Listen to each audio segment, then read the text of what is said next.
इधर कर्नाटक में मुस्लिम आरक्षण पर बोले गिरिराज सिंह, कांग्रेस का असली चेहरा सामने आया। राहुल गांधी को इस बाबत जवाब देना चाहिए। कर्नाटक में मुस्लिम आरक्षण को लेकर केंद्रीय मंत्री गिरिराज सिंह ने कांग्रेस पर निशाना साधा। उन्होंने कहा कि कांग्रेस का असली चेहरा सामने आ गया है। राहुल गांधी को जवाब इस बाबत देना चाहिए।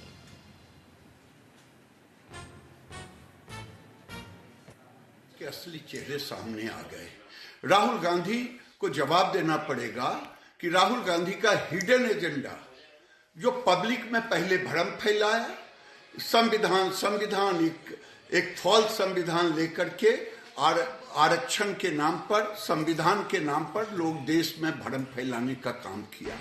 लेकिन अब असली चेहरे सामने आ गए हैं। पहले 4% आरक्षण दिया काम में, अब कह रहा है कि संविधान बदलूंगा। लेकिन कान खोल करके राहुल गांधी सुन लें, आप इस्लामिक राष्ट्र बनाने के लिए चले हो, आप संविधान बदलने के लिए चले हो, लेकिन देश का प्रधानमंत्री जब तक नरेंद्र मोदी रहेंगे तब तक कोई माय का लाल पैदा नहीं लिया है जो संविधान बदल करके मुसलमानों को आरक्षण दे, इस्लामिक राष्ट्र बनाने की सोच रखे। तमाम जानकारी के साथ हमारे सहयोगी आनंद इस पूरी खबर पर नजर बनाए हुए हैं। आनंद, देखिए, आरक्षण को लेकर जो 4% आरक्षण किस तरीके से कर्नाटक में दिया गया, उसको लेकर अब संविधान में लगातार हंगामा बरपा हुआ है। हमने ये भी सुना कि कल आरएसएस ने भी इसका विरोध किया था।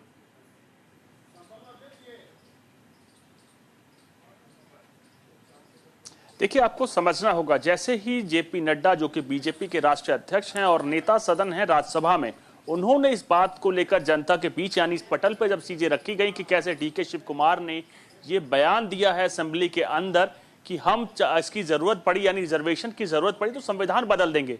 अगर आमतौर पर बात की जाए, संविधान की जो रिजर्वेशन दिया गया है वो किसी धर्म के नाम पर नहीं दिया गया है, वो इकोनॉमिकल वीकर सेक्शन यानी उसके हिसाब से दिया गया है। तो सीधे तौर पर जो समाज में जो पिछड़ा वर्ग है उसको आगे करने को लेकर दिया गया था। लेकिन जो कर्नाटक की सरकार ने बिल लेकर आई है जिसको असेंबली ने पास कर दिया, जिसमें कॉन्ट्रैक्ट में 4% मुसलमानों को टेंडर्स में रिजर्वेशन देने को लेकर, उसके पहले ही बीजेपी हमलावर थी। और सीधे तौर पर जैसे ही यह बयान सामने निकल कर आता है डीके शिव कुमार, क्योंकि बीजेपी कांग्रेस के वरिष्ठ नेता हैं, डिप्टी सीएम हैं कर्नाटक के, वो ऐसा बयान जो अगर सदन में देते हैं कि अगर जरूरत पड़ी तो संविधान को बदल के रख देंगे, तो सीधे तौर पर कहीं ना कहीं ये संविधान पर हमला के तौर पर बीजेपी देख रही है। और पहले ही लगातार इसको लेकर बीजेपी अग्रेसिव थी, क्योंकि जो चीजें की गई हैं कर्नाटक विधानसभा में 4% रिजर्वेशन, वो पूरी तरह से असंवैधानिक है।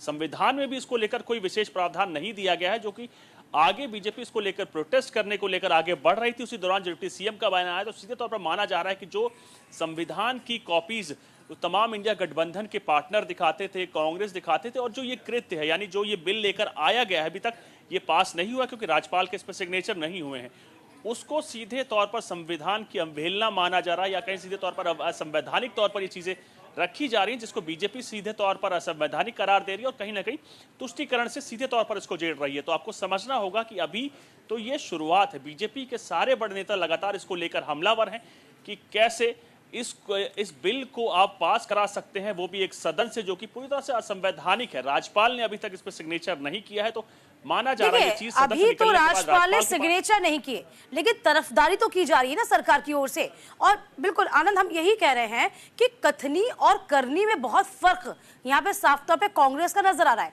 हमेशा राहुल गांधी प्रति लेके घूमते हैं और आरोप लोकसभा चुनाव के दौरान भी पूरे साल हम कह सकते हैं यही आरोप लगाया, बीजेपी संविधान को बदलना चाहती है। और अब आप क्या कर रहे हैं, एक वर्ग विशेष को लाभ देने के लिए आप संविधान को बदलने की बात कर रहे हैं, जो कि ऐसा प्रावधान है ही नहीं।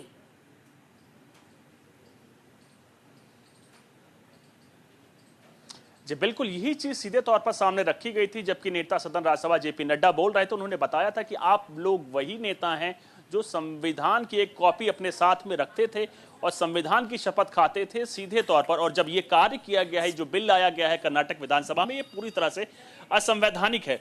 सरकार इस तरीके की लगातार कोशिशें कर रही थी कि जैसे बिल लाया गया उसको लेकर बीजेपी हमलावर थी। और सीधे तौर पर जब डीके शिव कुमार जैसे नेता, जो कि बड़े नेता हैं कांग्रेस के, वो पटल पे यानी विधानसभा में ये बोलते हैं संविधान को बदलने की जरूरत पड़ी तो हम बदलेंगे।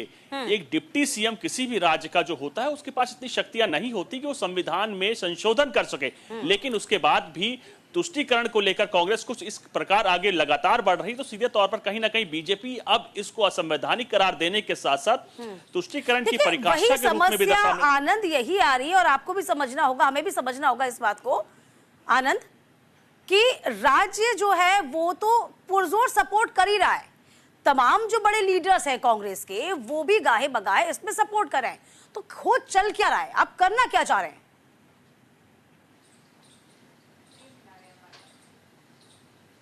देखिए, आपको समझना होगा जो एजेंडा है दोनों ही पार्टीज का वो पूरी तरह से सेट हो चुका है।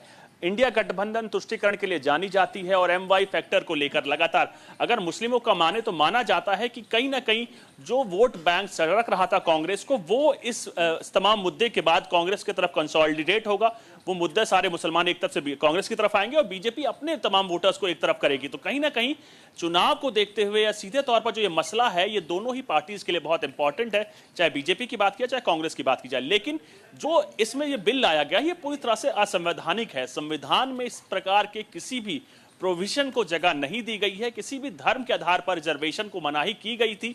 हाँ। सीधे तौर पर अगर ऐसा बिल आता है तो सी बात है, जो निचले वर्ग हैं उनको मेन स्ट्रीम में लाना था, उनको ऊपर उठाना था, इसीलिए संविधान में यूं कह सकते हैं आरक्षण का प्रावधान था। अब एक राज्य विशेष, सिर्फ एक वर्ग विशेष को फायदा पहुंचाने के लिए इस तरह के आरक्षण